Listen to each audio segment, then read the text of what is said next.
Okay, beautiful. Welcome, everyone. I'm here with Tracee Stanley today to talk about connecting to the earth, to talk about her new book that's coming out, and all sorts of beautiful things that are sure to be just a gift for you and for your listening journey today. And for those of you who don't know Tracee or her work, Tracee Stanley is the author of the best-selling book Radiant Rest, Yoga Nidra for Deep Relaxation and Awakened Clarity, and also the forthcoming book, The Luminous Self, Sacred Yogic Practices and Rituals to Remember Who You Are. And that's coming out this October in 2023 and should be available for purchase when this episode comes out. So be sure to check the show notes for links to purchase the book, as well as a code to get a special discount just for our listeners.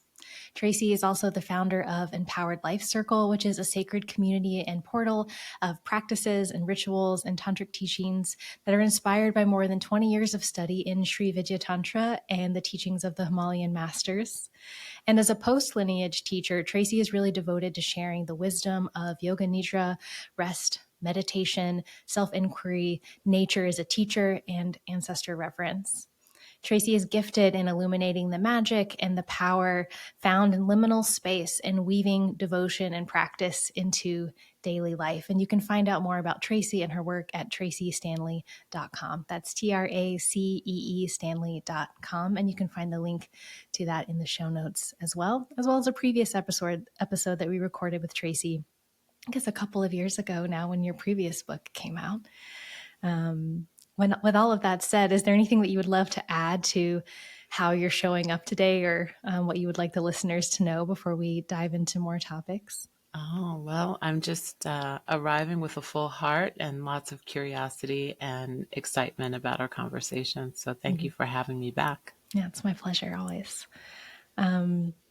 I think before we dive into all of the goodness about your book that's coming out, I was looking at your beautiful new website, and really, I think, wanted to open our conversation just the way that your website kind of opens, as a really beautiful invitation to honor life as a sacred ritual, which is something that I'm personally very excited to talk about and share in the world. But I would love to hear a little bit about how that's been showing up for you in your life and your practice, but also why you feel that that's an important mode or perspective for us to hold, to honor life as sacred ritual. What gifts do you feel like that opens for us?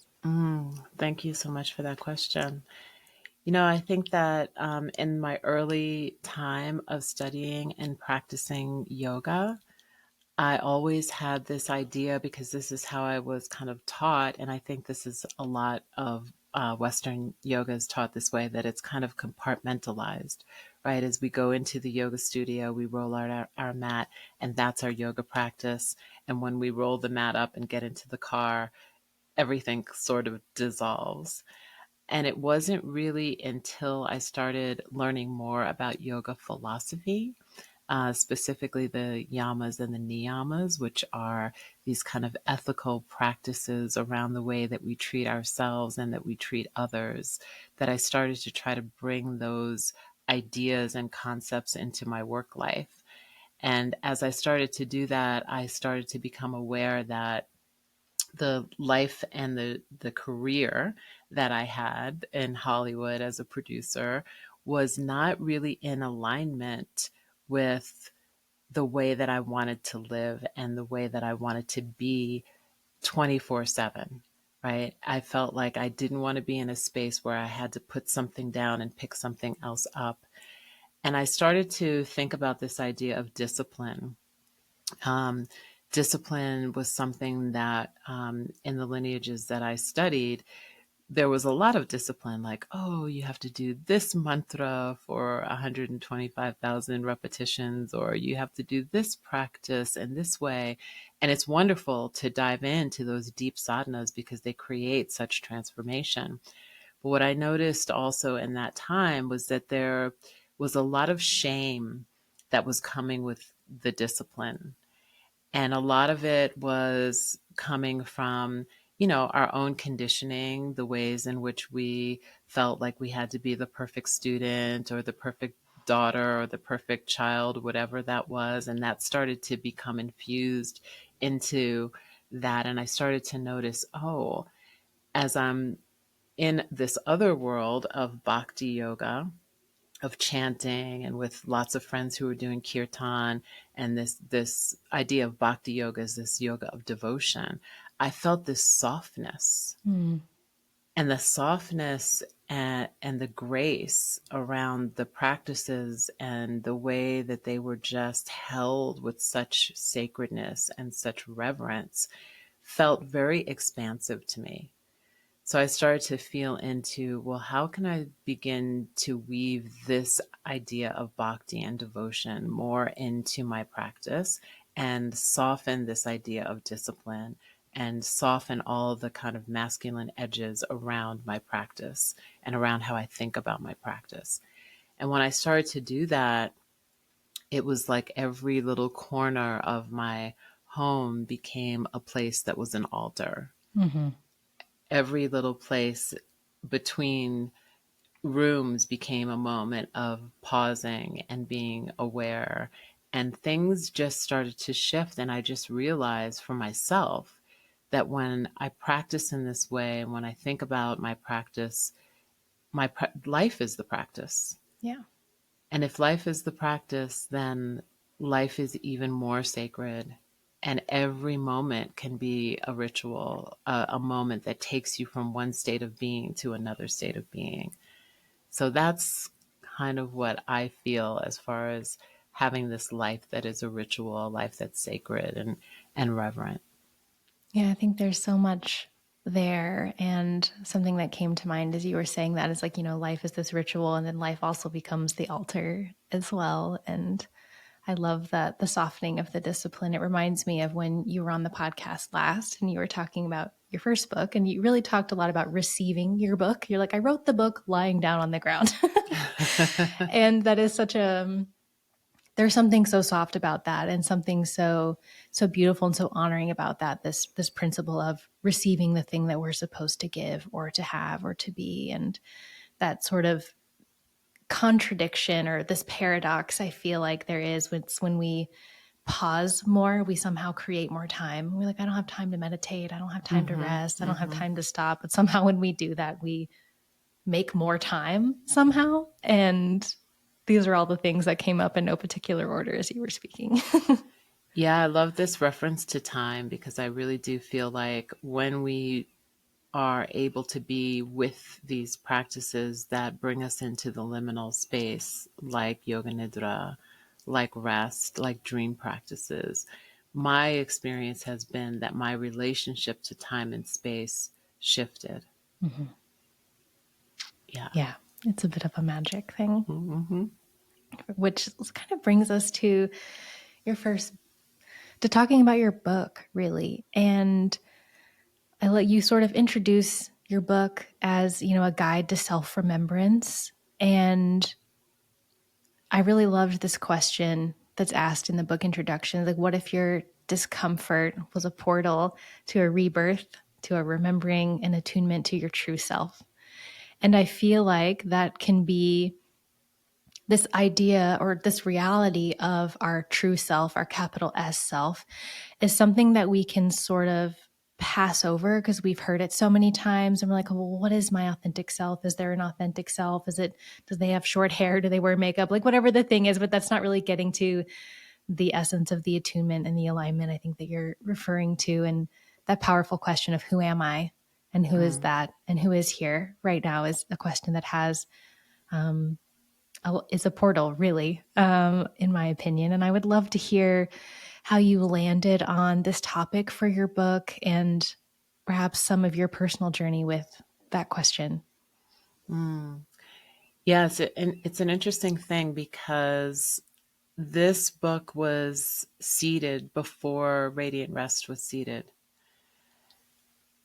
And I really believe that the pause that came in the writing of this book, even though I had finished the book proposal and I had all the chapters and things like kind of outlined, that I actually needed to write Radiant Rest Mm, before writing this book.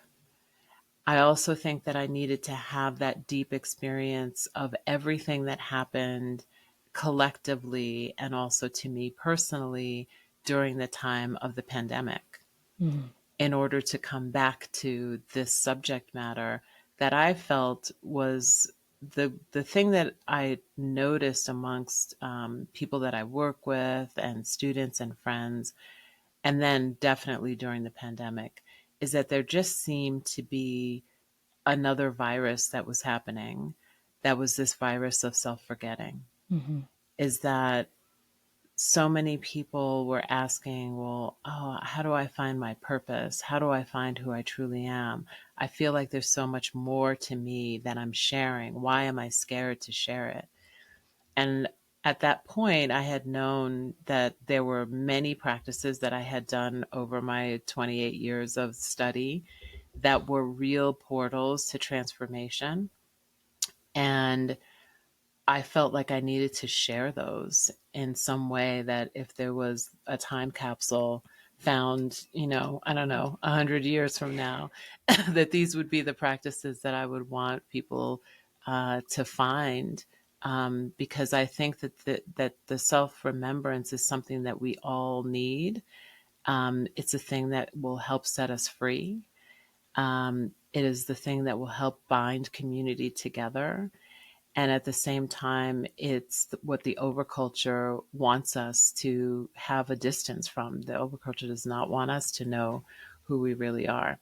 So in the writing of Radiant Rest, and you mentioned that in the last conversation, I talked about the receiving, that there needed to be a softening, right? I think that if I was in that mind with the discipline and not in the place of honoring the liminal space and understanding what kind of magic and creativity can arise from that place, the way that I would have approached this book would have been much different. Mm-hmm. And when I went back to the original book proposal, I was able to see how much I had also grown, how much more I was willing to be vulnerable and courageous in my writing and in my sharing.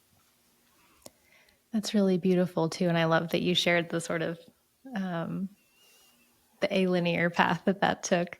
Yeah, I think that's something really important to really consider when we think about these like who am I, our purpose, our destiny, whatever, however we're thinking about that question. It's like if we don't soften, if we don't like open first, we're just going to constrict and converge and try to like muscle our way through the question like we do Mm-hmm. everything else, Mm-hmm. which then it isn't a portal. It's just this like extra thing that we do. Um, Yeah, yeah, it's an obstacle. And I think that, there have been two really powerful questions or things posed to me during my time of practice. One of them I talk about in the book I was sitting with a teacher in a private, and they said to me, "I don't think you've ever tasted your true nature." mm, And I was like, what does that mean? Like, what is true nature? And first of all, how do you know? totally. Right? And how will I know when I Mm-hmm. taste it? Mm-hmm. And is the moment that I kind of identify as the moment that propelled me into being a seeker. Yeah. Right? And prior to that, I had read a translation of the Yoga Sutras. And when I landed on Sutra 136, which talks about this place within us that is beyond all sorrow, that is eternal and bright, that was the moment that propelled me to move away from only practicing yoga asana and wanting to learn more about the promise of yoga as it was talked about in Patanjali's Yoga Sutras, which I only and still only understand just like a grain of salt's worth of what's in that beautiful text. And so those two questions led me to the who am I? Yeah.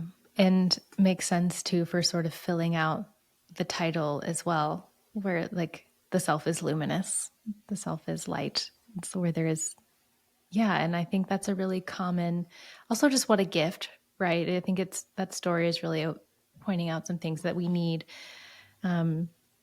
There's a way that we know ourselves in relationship, and there's such a value to being with or being around or being in the presence of people who can see a little beyond or a little deeper into us than we can at a given time. And like, what a gift that someone can like provoke that in us, even if we're like, you don't know what you're talking about. And then 2 years later, we're like, oh. Right. Yeah. And now you're really that teacher for so many people. And I'm wondering, from sort of the other side of that conversation in a lot of ways, as the author of this book, as being in the position of the teacher and the holder of space in many ways in your work, what are some of the ways that you see that people either misunderstand the self or, if I could make shortcoming a verb, it's like shortcome the self or make it smaller, something more convenient, something less disruptive, potentially. The way that we're like, wouldn't it be so nice if it just wanted to be in the mat for 60 minutes a couple times a week, where actually the self wants to take over your life?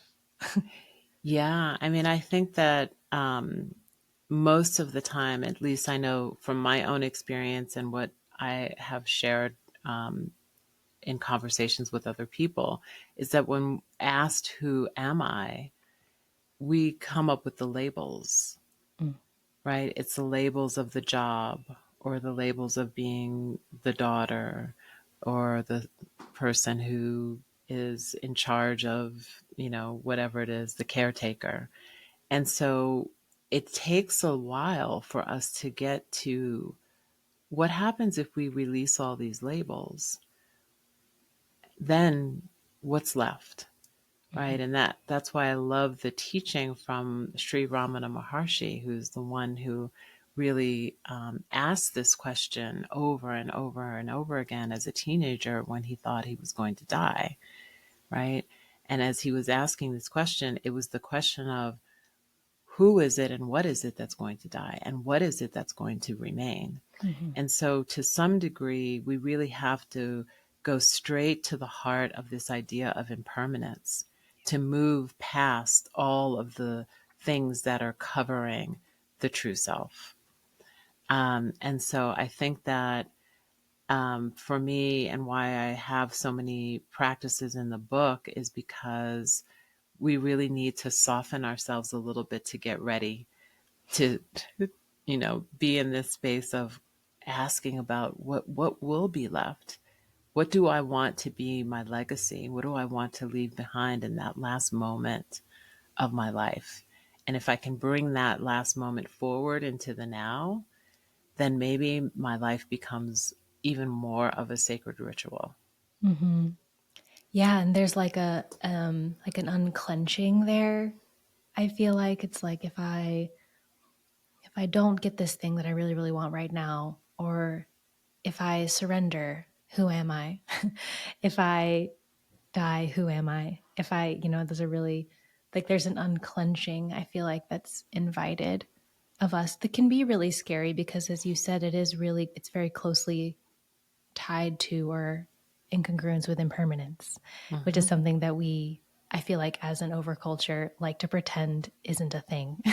It's like because our identity is so wrapped up in controlling our environment or feeling safe or all of that. Yeah, absolutely. Absolutely. And I think that we can question what it is that we're trying to protect, right? This is why self inquiry is so important. Um, and I think that when people start to ask these questions of who am I, one of the things that I notice in workshops is that it's also a valuable question to begin to ask, who am I not? Mm. Because that makes us think in a different way, right? It's like this idea of negating until we get to the actual seed of something.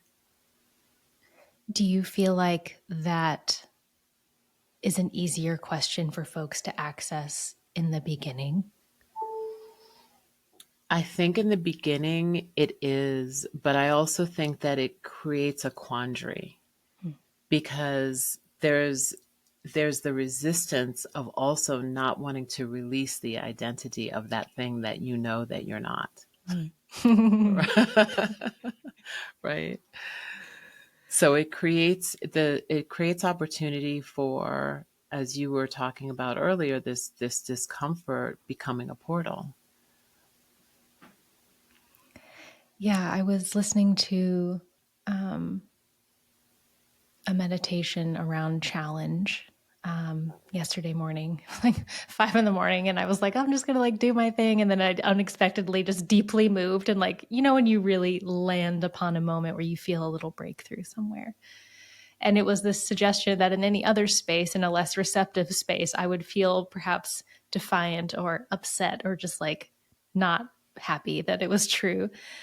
Um, but this suggestion or this contemplation that suffering could be grace, or that's discomfort could be grace, or that things not going well could be grace because of what they help us to access or open up, which I think is related actually to the question that you're asking here. Mm-hmm. I don't know if Mm-hmm. that feels like it relates or It not. absolutely does. I absolutely believe that. I think that when a lot of times when we sense discomfort, we are trained to resist it Mm-hmm. because we want to control. We want to control the outcome. We want to believe that we can control the outcome of things. And we are just not in tune with this idea that there is nothing everything is subject to change, Mm-hmm. no matter what. So I have learned over the years, and it was a very hard lesson to learn. I had to learn the hard way, right? Is that when the discomfort comes in, when I feel any kind of tightness in my body or even in my thought process, to soften Mm-hmm. and to be able to pause. And I feel like that pause is the thing that creates the avenue that allows us to see a different perspective, to feel something different, to be in allowing in a way that is not like a complete surrender, right? Because sometimes the discomfort can be something that triggers something from the past, right? And we need to keep ourselves safe. But to be able to allow, oh, let me widen my gaze Mm-hmm. around what's actually happening. And maybe there's more information that can come to me. And I do believe that that is a form of grace. Absolutely. Yeah, I love that image of widening the perspective. And I feel like there's a way that,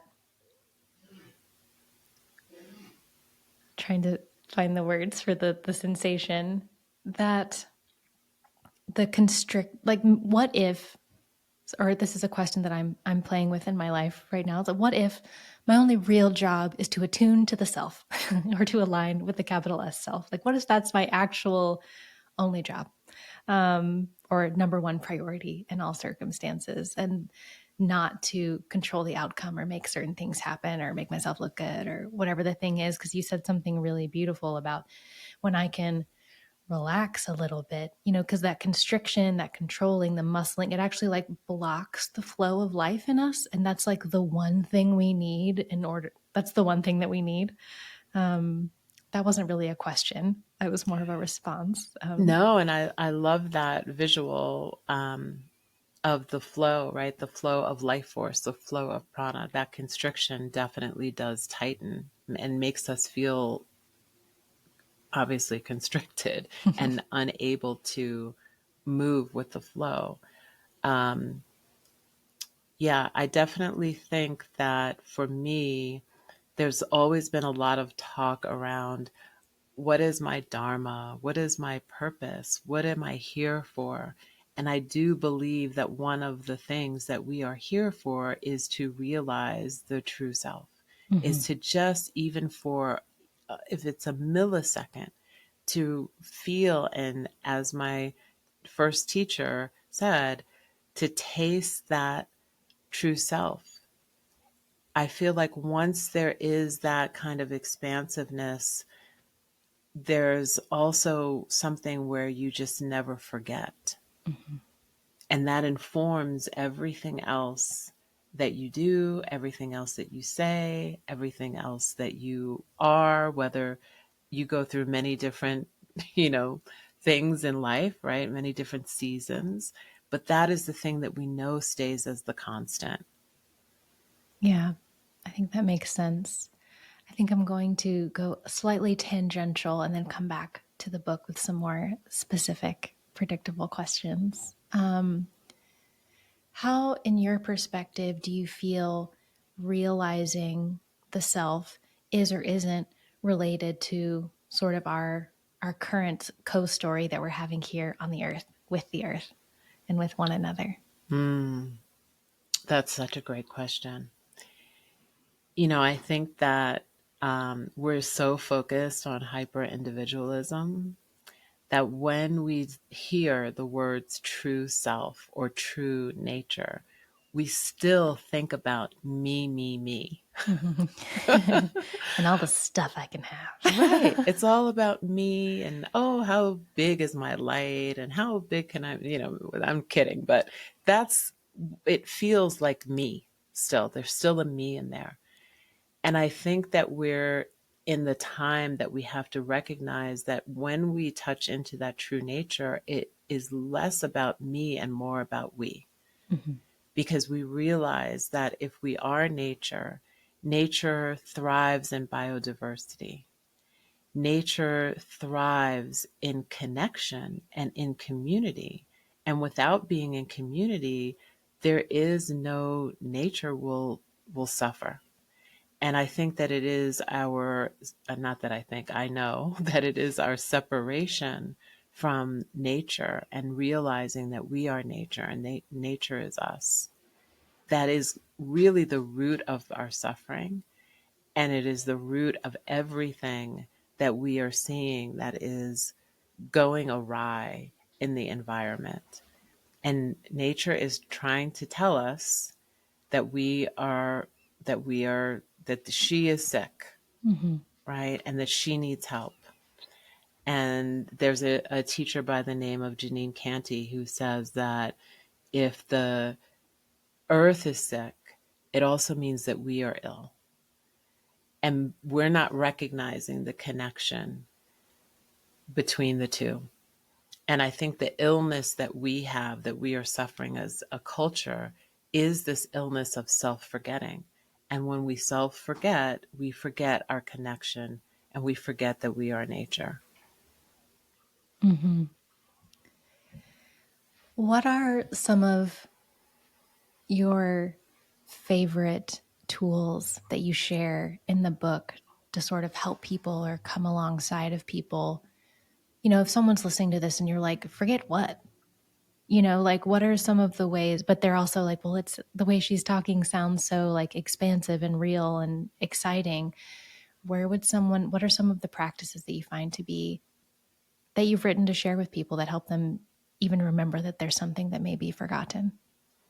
Well, I think my two favorite practices in the book, um, since we're talking about nature, we'll start with that one. It comes along because of this story about Dattatreya, who was a sage, who was enlightened at a very young age.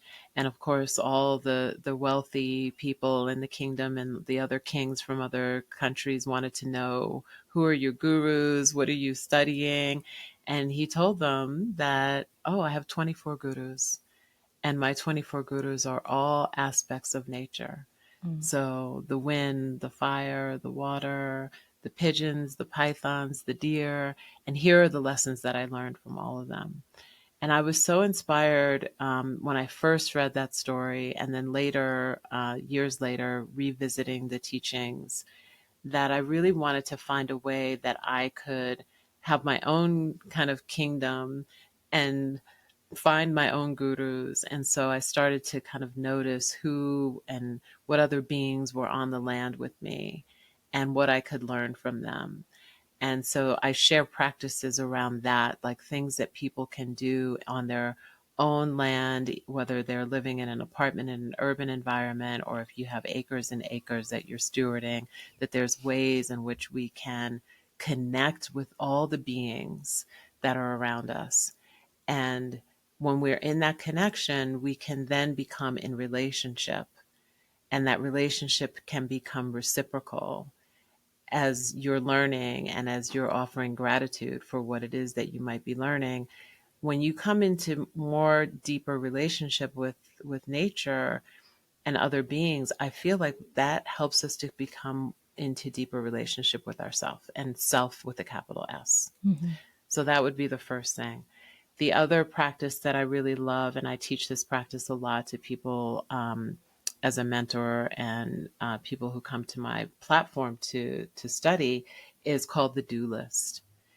And this is a practice of contemplation around impermanence that really, in a very short period of time, like 5 minutes, gets you down to the core of your essence, of what is important to you. And if we can start to live from that place of what's truly important, I feel like it allows us to look to see, okay, what is in alignment with this? Mm-hmm. And anything that's not in alignment, whether it's a relationship or a job, I know that I slowly need to either transform this to be able to begin to infuse this quality in, or I might need to think about how I'm going to transition away from it. Mm-hmm. So those are the two practices that I would point to um, in the book as my favorites. I love that. I found that some of the practices that have been, it's funny. I mean, in some ways it's not funny, but it's funny how much energy we spend as humans pretending like we're not going to die so that we don't have to make the alignment decisions that you're talking about, and how really sitting with that mortality moment can be so clarifying if we'll actually just get to it. And I think in that process too can also be so liberating as well. It is absolutely liberating. And I think that as a culture, I feel like we're ready. I think that prior to the pandemic, it would have felt very morbid Mm-hmm. for people to talk about these subject matters, even in spiritual circles, Mm-hmm. right? Unless you're studying Buddhism, right? But in a lot of spiritual circles, especially yoga circles, it's all love and light. Mm-hmm. It's not about actually facing the reality of the fact that you and I are both closer to dying right now than we were when we started this podcast. And so if we think about it in that way, to me, it's not morbid, it's inspiring. It's like, Yeah. what do I want my life to be about? I want my life to be about truth. Mm-hmm. Let me find my truth. And when I find that truth of all the connectedness that there is in the world and in the universe, maybe I can share that. And that's what I endeavor to do. So I do think that this idea of contemplating death is very real, and it is the true portal that will move you beyond the kind of constriction of the ego and identity that isn't helpful to us, to a place that is actually expansive, inspiring, and life affirming. Mm-hmm. That's the thing that I think is counterintuitive for people, is this contemplation of death is actually life affirming. Mm-hmm. Yeah, I agree. It's like, yeah, there's like a beautiful waking up quality to it. Like, wouldn't I want to celebrate every breath? Well, if I have it right now, Hmm. has been a way that I've received that for myself and really savor and enjoy it if I have it right now. Like, so beautiful that I have it. So great. I'm wondering if you've noticed or experienced in yourself and or in your students or in the book this relationship between, or a correlation or some sort of intersection between, remembering the capital S self and coming into a different understanding of empowerment, Mm. or if that's even a thing, or how that might be different than what we may think of as empowerment in a more pedestrian term. Yeah, I mean, I think that connecting with the larger self, with the essential self, with the deeper self, is empowerment. I think when we're connected to the small self, we're in a place of possible suffering, suffering that we're aware of, and maybe suffering that we're not aware of, right? Because this empowerment in the small self is always going to be afraid of losing its status, of losing its power, of losing its position, of losing all of the things, right?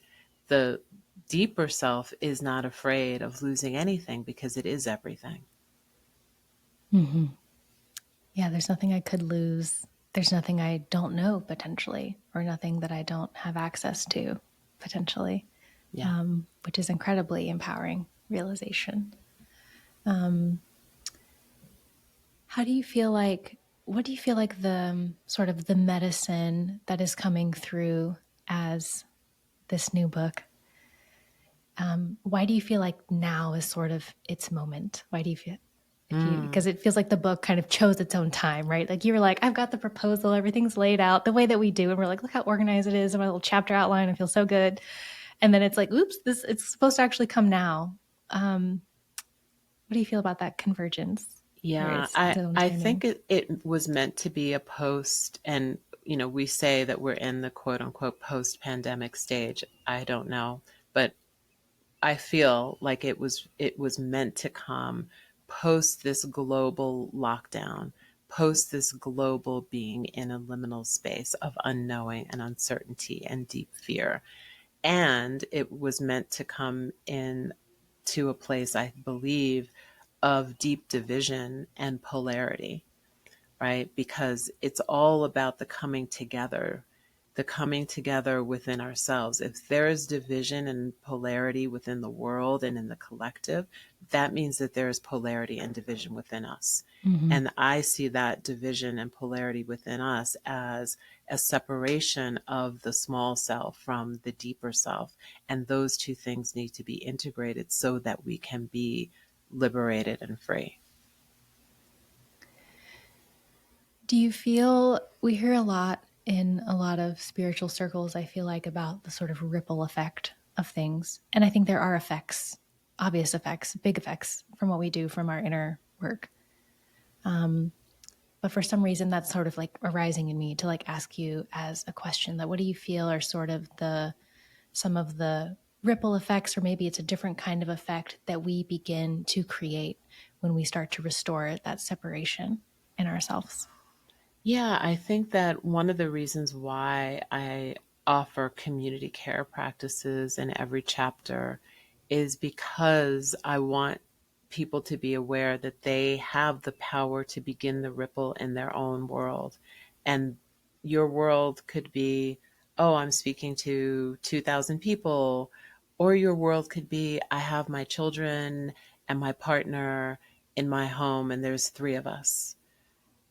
That's how the ripple starts, is like when you're touched and when you feel that expansiveness and you hear or feel or sense that aha moment, that epiphany, and then you live from that place because you realize there's a truth running in you that wasn't present before or that you weren't aware of before, and you share that, not in a way of, I'm going to tell you, but I'm going to show you because I'm shifting and I'm transforming. That becomes the ripple. So I think for each of us, we have to do our individual work, and then we have to share from that place. We Mm. can't leave anybody behind, right? We can't just focus on, oh, I've had this awakening and I'm good. Because if the world isn't good and the people around you aren't good, then you're still not good. Yeah. It's like if I, when I attune to the capital S self and we unite and I bring the capital S self with me, now I have this current of truth and wholeness that's just walking around with me everywhere. Yeah. And what a beautiful thing. Who doesn't need that, or what part of the world doesn't need that? Yeah. Thank you for that. We all need to remember that we are whole, right? That's the wholeness is what we're seeing now, is this denial of wholeness. Mm-hmm. Is there anything about, before we get into all the places where we can find you on the internet and hear more about any of the things that you have come up, is there anything that you feel like I didn't make space for or ask that you would love to share with our listeners? No, this was, I feel like so complete and so just honored to have spent this time with you. Good. I'm happy to hear that. It's a gift for me as well. Um, so that being said, where, tell the listeners what you would about where they can find your beautiful book coming out, where people can find you on the internet, either to study with you or just stalk you for a while, wherever you want. Where do you like people to interact with you and find your work? Yeah, you can. The best place is the website, Tracee with two E's, Stanley.com, and that has all of the places where you can support your independent bookstores to buy the book. You can join the book club for free after you buy the book. So there's information about that. It's a 4-week book club where we take deep dives into the practices, and all the other things are there. Yeah, Beautiful. All yeah, the navigations and weather vanes, all that. yeah. So beautiful. Well, Tracee, thank you so much for coming on and just for sharing about your work and your heart. And I'm really excited about this book. I hope everyone who's listening orders yourself a copy. What a gift. And thank you all for listening. And Tracee, thank you for being here. Thank you so much for having me. I appreciate you.